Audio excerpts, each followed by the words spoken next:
Nous allons, avec Innovadon, mettre le donneur au cœur de nos préoccupations. C'est important parce que c'est notre mission de service public, parce que ça permet d'améliorer la satisfaction qu'ont les donneurs quand ils viennent nous voir, de recruter de nouveaux donneurs, c'est aussi ça, Innovadon, et puis in fine, et c'est peut-être le plus important, de les fidéliser parce que les malades ont besoin de ces produits sanguins dans un monde dans lequel le service public doit se rénover. C'est un projet de transformation de l'organisation, de l'EFS, par le management de l'expérience client. Quand on parle de transformation par l'expérience client, on parle de repenser le fonctionnement, les métiers et les services de l'entreprise en partant de ce qu'on a envie de faire vivre à ceux qui vont utiliser les services vendus par l'entreprise ou délivrés par l'entreprise.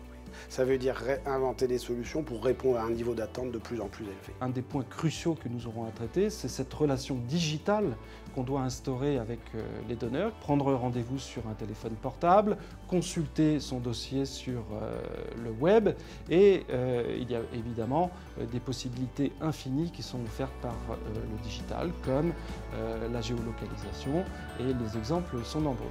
L'objectif, c'est de faire en sorte que la démarche de don soit plus fluide, plus facile, plus rapide, que la réponse aux questions soit immédiate et au final, que le donneur soit satisfait de la prestation que lui offre l'établissement. Alors il y a plusieurs conditions de réussite pour qu'on soit capable de faire ça dans des délais extrêmement courts. Une des conditions de réussite, c'est évidemment de se faire accompagner par des gens qui ont déjà transformé d'autres entreprises. Et c'est la raison pour laquelle on travaille avec le cabinet Assemis qui va nous accompagner pendant de longs mois. Et puis la deuxième clé et la deuxième condition de réussite, c'est évidemment de pouvoir embarquer autour de ce grand projet les collaborateurs et en particulier ceux qui sont en lien direct avec le donneur parce que c'est eux qui vont porter cette nouvelle relation qu'on veut instaurer avec les donneurs. Bien évidemment, pour tout cela, nous avons mis en place des ateliers qui associent nos collaborateurs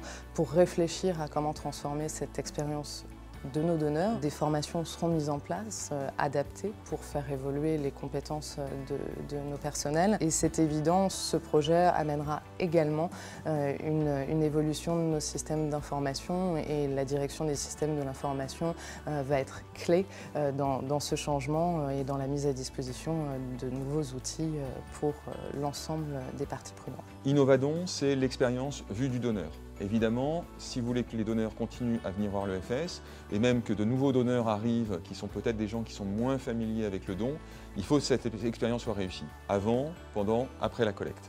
Donc ça, c'est l'expérience du donneur. Du côté des Assises nationales de la collecte, c'est exactement le complément, et qui doit être cohérent. C'est comment les personnels de la collecte, aujourd'hui, peuvent exercer leur métier. Est-ce que les outils qui sont mis à leur disposition, est-ce que les matériels qui sont mis à leur disposition, est-ce que les conditions de travail, est-ce que l'organisation de la collecte est au rendez-vous d'une collecte qui peut être à la fois efficiente et au service du donneur. Et donc les deux sont vraiment complémentaires. Nous allons tout faire pour mettre au cœur de nos préoccupations l'accueil, la prise en charge des donneurs. Et ça, c'est vraiment une révolution que nous devons conduire à l'établissement, comme elle a été conduite dans d'autres services publics. Il s'agit de mettre le donneur au cœur de nos préoccupations. C'est ça l'enjeu d'Innovadon.